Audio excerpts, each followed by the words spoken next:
ही भाजणीची चकली पहा, किती सुंदर काटे आले आहेत, त्याचबरोबर दिसायलाही किती सुंदर झालेली आहे। त्याचप्रमाणे चवीलाही तशीच खमंग अप्रतिम छान कुरकुरीत झालेली आहे। अजिबात तेलकट नाहीये। बघू शकता हातावर घासते आहे तरी देखील तुम्हाला दिसतच असेल माझ्या हाताला अजिबात तेल लागलेलं नाहीये। चकली इथे तुम्हाला तोडून दाखवते, बघा आवाज ऐका। पाहिलत ना किती छान कुरकुरीत खुसखुशीत झालेली आहे। अजिबात ही चकली कडक होत नाही, तेलकट होत नाही। आतून पण बघा किती छान अशी पोकळ झालेली आहे। नळीदार अशी ही आपली चकली तयार होते। 1 किलो भाजणीची ही परफेक्ट चकली करण्यासाठी भरपूर टिप्स आजच्या व्हिडिओमध्ये तुम्हाला पाहायला मिळणार आहेत। चला तर मग या खास रेसिपीला सुरुवात करूया। तर कोणतीही रेसिपी अगदी परफेक्ट करायची असेल तर प्रमाण सगळं मोजून मापून घेणे खूप गरजेचं असतं। तर त्यासाठीच इथे आपण मेजरिंग कपामधील अर्ध्या कपाचा जो 125 ml चा कप असतो तो घेतलाय, तो घ्या। किंवा तुम्ही इथे घरातील एक छोटी वाटी, आमटीची वाटी असते ती घेऊ शकता। 100 ग्रॅमची वाटी इथे आपल्याला घ्यायची आहे आणि त्यानुसारच सगळं मोजमाप इथे आपल्याला करायचंय। तर सगळं साहित्य इथे मी तुम्हाला वजनी आणि वाटीच्या प्रमाणात देखील सांगत आहे, जेणेकरून तुम्हाला करायला सोपं जाईल। तर इथे मी 5 वाट्या तांदूळ घेतलेत। एका वाटीमध्ये 100 ग्रॅम, तर 5 वाट्यामध्ये 500 ग्रॅम, अर्धा किलो असे हे तांदूळ घेतले। आता त्याच वाटीने 2 वाट्या हरभरा डाळ आपल्याला घ्यायची आहे, म्हणजे वजनी प्रमाणात ती बरोबर 200 ग्रॅम।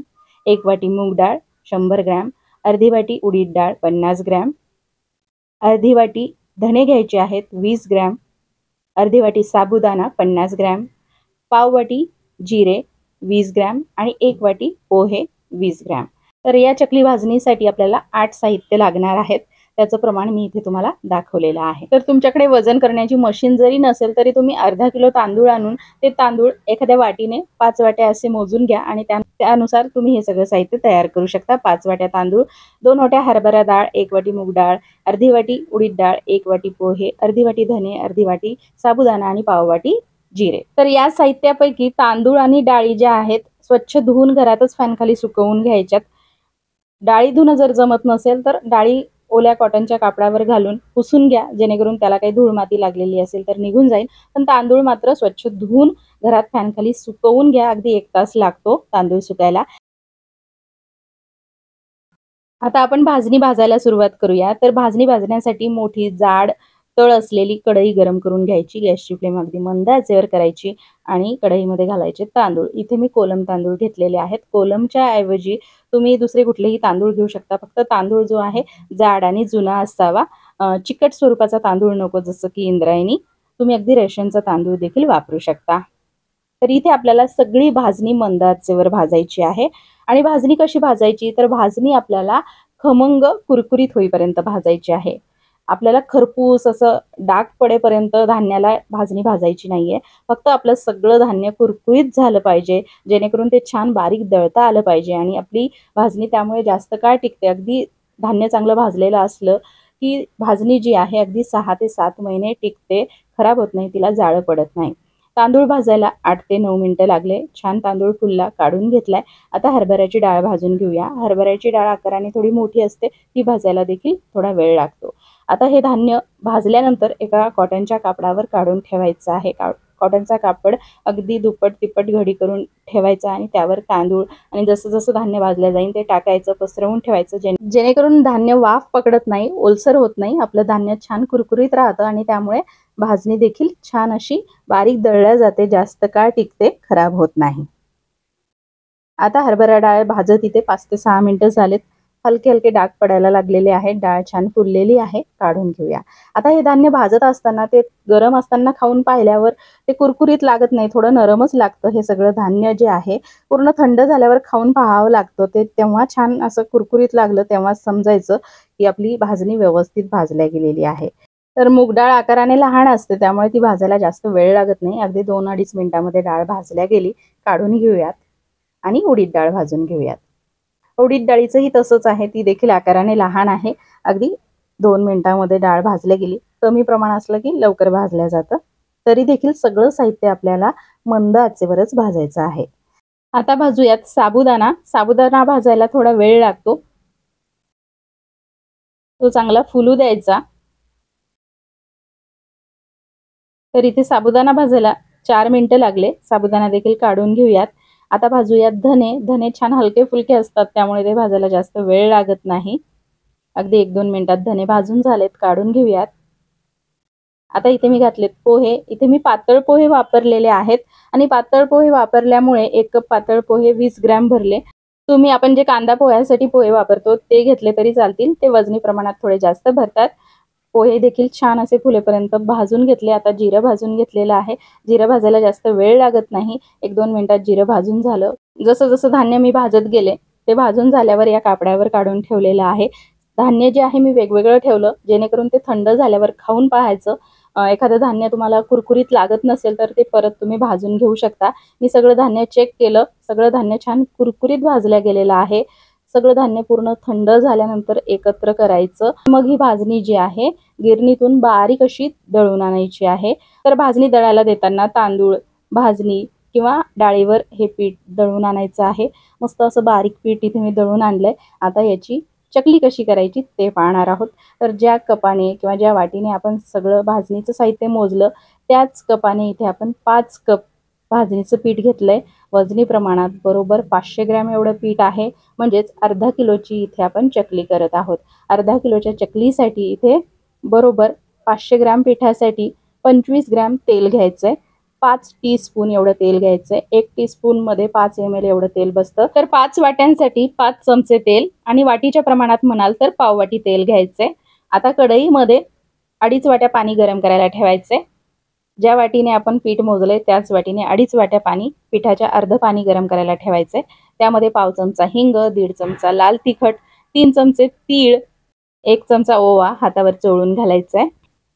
तर आपण ही भाजणीची चकली उकड न काढता खास ट्रिकने करत आहोत. तुम्हाला समजेलच. इथे मी चवीनुसार मीठ घातलंय 1 चमचा. आता या पाण्याला चांगली खळखळून उकळी काढायची आहे. आपण सगळं साहित्य पाण्यात का घातलं कारण ते हलकंसं शिजलं जातं आणि त्यामुळे त्याची चव अजून वाढते चकलीमध्ये. लाल तिखट अशा पद्धतीने पाण्यात घातलं की ते शिजलं जातं आणि चकली खाताना मग ठसका लागत नाही. त्याचबरोबर चकलीला रंगही सुंदर येतो. ओवा आणि तीळ देखील छान फुलून येतात आणि ते देखील चकलीमध्ये तळल्यानंतर खूप कुरकुरीत लागतात. त्यामुळे सगळं साहित्य चांगलं उकळून घेतलेलं आहे. आता इथे मी कडकडीत तेलाचं मोहन जे आहे भाजणीच्या पिठामध्ये घातले. चमच्याने मिक्स केलंय. आता हाताने ते पिठाला असं चोळून घ्यायचं. हातावर हे पीठ घासायचं जेणेकरून तेलाचं मोहन सगळ्या पिठाला व्यवस्थित लागल्या जाईल. बघू शकता. व्यवस्थित सगळं मिक्स केल्यानंतर अशा पद्धतीने मुटका जर तयार होत असेल तर तुमचं मोहन अगदी परफेक्ट झालेलं आहे. आता यामध्ये हे उकळतं पाणी घालायचंय. चमच्याने व्यवस्थित मिक्स करायचंय आणि व्यवस्थित असं दाबून हे पीठ झाकून 10 मिनिटं ठेवायचंय. बघू शकता अगदी उकड न काढता अगदी सोप्या पद्धतीने तुम्ही ही चकली बनवू शकता. जास्त भांडे पण भरवावे लागत नाही आणि झटपट हे काम होऊन जातं. 10 मिनिटं झाकून ठेवायचंय. 10 मिनिटानंतर बघू शकता पिठाला मस्त वाफ बसली आहे. ताटाला मस्त पाणी सुटलंय. आता हे पीठ मळून घ्यायचंय. तर पीठ हलकंसं गरम आहे तेव्हाच आता हे मळायला घ्यायचं आहे. गरज पडली तेव्हाच इथे आपल्याला पीठ मळण्यासाठी गरम पाणी वापरायचंय. तर मला इथे गरज पडलेली नाहीये. मस्त असं पीठ ओलसर झालेलं आहे आणि अजिबात मला इथे पाणी लागलेलं नाहीये. तुम्हाला जर लागलं तर गरम पाणी वापरू शकता. अगदी एखादा चमचा. घट्टसर असं पीठ मळून घेतलंय. भाकरीच्या पिठापेक्षा थोडंसं घट्टसर असं पीठ असलं पाहिजे. घट्ट असलं तरी देखील त्याला चिरा पडता कामा नये अशा पद्धतीचं पीठ पाहिजे. पिठाचा एक गोळा घेऊन त्याची पारी बनवून बघितली तर ती कडेने चिरली नाही पाहिजे. अशा पद्धतीचं तुमचं पीठ मळून तयार करायचं. आता पीठ मळून घेतल्यानंतर पिठाचा गोळा घेऊन त्याला थोडंसं मळून घ्यायचंय आणि त्याचा रोल बनवून घ्यायचा आहे चकलीच्या सोऱ्यामध्ये घालण्यासाठी. आणि प्रत्येक वेळेस पीठ थोडंसं मळून घ्यायचं सोऱ्यामध्ये घालण्याआधी. म्हणजे चकल्या पाडायला अगदी सोपं जातं. तर आता इथे मी पिठाचा रोल बनवून घेत आहे. बघू शकता. मस्त असं पीठ आपलं तयार झालंय. आता हे झाकून ठेवूया आणि बघूया पुढची प्रोसेस. पीठ झाकूनच ठेवायचंय. आता इथे चकलीची प्लेट घेतलेली आहे. ती सोऱ्यामध्ये लावताना त्याची जी खरबडीत बाजू असते ती बाहेरच्या दिशेने लावायची जेणेकरून मग चकलीला छान काटे येतात. आणि सोऱ्याला तेल लावून घ्यायचे. सुरुवातीला एकदाच लावायचं आहे तेल जेणेकरून मग सोऱ्याला जास्त पीठ चिकटल्या जात नाही. त्यानंतर रोल जो आहे घट्ट दाबून सोऱ्यामध्ये भरून घ्यायचा. आणि आता आपण चकल्या पाडून घेऊया. चकली तुम्ही तुमच्या आवडीने लहान मोठी बनवू शकता. सुरुवातीला चकली टाकली की तिला आकार देऊन घ्यायचा आहे गोल. म्हणजे त्यानुसार गोल वेढे जवळ दिल्या जातात आणि मस्त गोल गरगरीत चकली आपली तयार होते। बघू शकता, चकली टाकताना फक्त आकार देऊन घ्यायचा आहे गोल, आतली बाजू चिकटून घ्यायची, बाहेरची बाजू चिकटून घ्यायची, जेणेकरून मग चकली तेलात सोडताना अजिबात सुटत नाही। बघू शकता, मस्त गोल गरगरीत काटेरी चकली इथे आपली तयार झाली। पीठ अतिशय सुंदर झालंय, कुठेच चकली टाकताना आपली तुटत नाही आणि चकली पाडतानाही जास्त अशी ताकद लावावी लागत नाही। अशाच पद्धतीने आता मी इथे सगळ्या चकल्या बनवून घेते। सगळ्या म्हणजे साच्यामध्ये जेवढं पीठ आहे तेवढ्या पिठाच्या चकल्या एकदा बनवून घेते। तर बघू शकता, चकली टाकताना कुठेच तुटत नाहीये, व्यवस्थित चकलीला आकार येतोय आणि मी हातात पकडून उचलून ठेवते आहे दुसरीकडे, तरी देखील तिचा आकार बदलत नाहीये। याचा अर्थ आपली भाजणी आणि त्यापासून आपण तयार केलेलं पीठ अगदी परफेक्ट झालेलं आहे। अशाच पद्धतीने बघू शकता, आता इथे मी सोऱ्यामध्ये जेवढं पीठ आहे तेवढ्या पिठाच्या चकल्या इथे बनवून घेतल्या। आता आपण ह्या चकल्या तळून घेऊयात। तर बघू शकता, किती सुंदर काटेरी चकली आपली झालेली आहे। चकल्या झाकून ठेवायच्यात, तेल मध्यम आचेवर 4 ते 5 मिनिटं गरम करून घेतलं। मध्यम स्वरूपाचं तेल गरम म्हणजे काय, तर पिठाचा गोळा तेलात टाकला की तो वरती आला पाहिजे पण जळाला नाही पाहिजे, अशा पद्धतीचं तेल गरम करणे म्हणजे मध्यम स्वरूपाचं तेल गरम करणे। आता मध्यम आचेवरच ह्या चकल्या तेलामध्ये सोडायच्या आहेत आणि मध्यम आचेवरच तळायच्यात। उलटणीच्या साहाय्याने चकल्या तेलामध्ये सोडायच्यात, अगदी सोपं जातं। हाताने जर चकली तेलामध्ये सोडायची भीती वाटत असेल तर ही ट्रिक अगदी सोपी आहे। उलटणी आधी तेलामध्ये बुडवून घ्यायची, जेणेकरून मग तिला तेल लागलं जातं आणि त्यामुळे मग चकली त्यावर घेतली आणि तेलात सोडली की ती पटकन तेलामध्ये पडते। तर या पद्धतीने चकल्या तेलामध्ये सोडायच्या। चकल्या जेवढ्या तेलात बसतील तेवढ्याच टाकायच्या आहेत। त्याचबरोबर चकली तेलात सोडल्या खूप बुडबुडे तेलामध्ये दिसतात, कारण चकलीचं पीठ आपण पाण्याने मळलेलं असतं आणि पाण्याचा आणि तेलाचा संबंध आला की तिथे बुडबुडे होतातच। तर हे बुडबुडे कमी झाले किंवा चकली अगदी 1.5 मिनिटाने थोडीशी झाऱ्याला किंवा उलटणीला कडक लागायला लागली तेव्हा ती पलटी करून घ्यायची आहे आणि हे बुडबुडे पूर्ण संपेपर्यंत चकली आपल्याला तेलातून काढायची नाहीये। उलटपालट करून आपल्याला ती चांगली तळून घ्यायची आहे, तेव्हाच चकली आपली छान कुरकुरीत खुसखुशीत अशी तळल्या जाते। तर चकली तळायला इथे बरोबर 7 ते 8 मिनिटं मला लागलेले आहेत। 7 ते 8 मिनिटानंतर तुम्ही इथे बघू शकता, ते जे बुडबुडे आहेत ते अक्षरशः कमी झालेले आहेत आणि चकली आता तळाशी जाऊन बसायला लागलेली आहे। रंग पण बघा किती सुरेख आलेला आहे।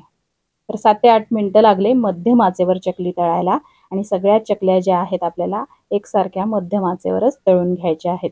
बघू शकता, चकली पाहताना तुम्हाला कळत असेल अजिबात चकलीने तेल पिलेलं नाहीये।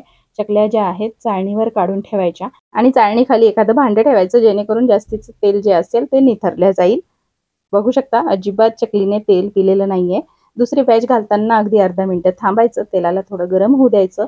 गरम होऊ द्यायचं म्हणजे गॅसची फ्लेम वाढवायची नाहीये, मध्यम आचेवरच ठेवायची, पण अगदी अर्धा मिनिट थांबून मग दुसरी बॅच सोडायची आहे आणि ती बॅच देखील छान अशी खमंग मस्त बदामी रंगावर तळून घ्यायची। अशाच पद्धतीने इथे मी सगळ्या चकल्या तळून घेते। चकल्या तळून झाल्या की सुरुवातीला चाळणीत आणि त्यानंतर हलक्याशा त्या थंड झाल्या की कागदावर ठेवायच्या आणि त्यानंतर तुमच्या ह्या मस्त खमंग भाजणीच्या चकल्या तयार होतात। अजिबात तेल न पिणारी, तेलात न विरघळणारी, परफेक्ट अशी चवीला अप्रतिम असलेली भाजणीची चकली इथे आपली तयार झालेली आहे। 1 किलो भाजणी दाखवली, त्यापासून अर्धा किलो भाजणीच्या पिठाची मी चकली तयार केली। ही जी चकली आहे वजनी प्रमाणात 1 किलो भरलेली आहे आणि मी दाखवलेल्या प्रमाणामध्ये मी 4 वेड्याची चकली केलेली आहे। तर माझ्या ज्या आहेत अगदी 24 ते 25 चकल्या तयार झाल्या। तुम्ही कमी वेड्याची छोटी चकली केली तर तुमच्या अगदी 30-35 चकल्या तयार होतील। छान अशी खुसखुशीत कुरकुरीत चकली झाली। अगदी 1 महिना ठेवा, 2 महिने ठेवा, चकली छान कुरकुरीत खुसखुशीतच राहील, अजिबात नरम पडणार नाही, कडक होणार नाही, तेलकट होणार नाही। तर या दिवाळीमध्ये तुम्हीही अशा पद्धतीने परफेक्ट भाजणीची चकली करून पहा। अगदी 101% सांगते, चकली तुमची बिघडणार नाही। फक्त व्हिडिओमध्ये दिलेल्या सगळ्या टिप्स फॉलो करा आणि ही भाजणीची चकली या दिवाळीमध्ये करून पहा। तर हा व्हिडिओ जर तुम्हाला खरंच माहितीपूर्ण वाटला असेल, आवडला असेल तर प्लीज व्हिडिओला लाईक करा, जास्तीत जास्त शेअर करा आणि अशाच पद्धतीच्या छान छान रेसिपीज पाहण्यासाठी आपल्या चॅनलला सबस्क्राईब करा। धन्यवाद।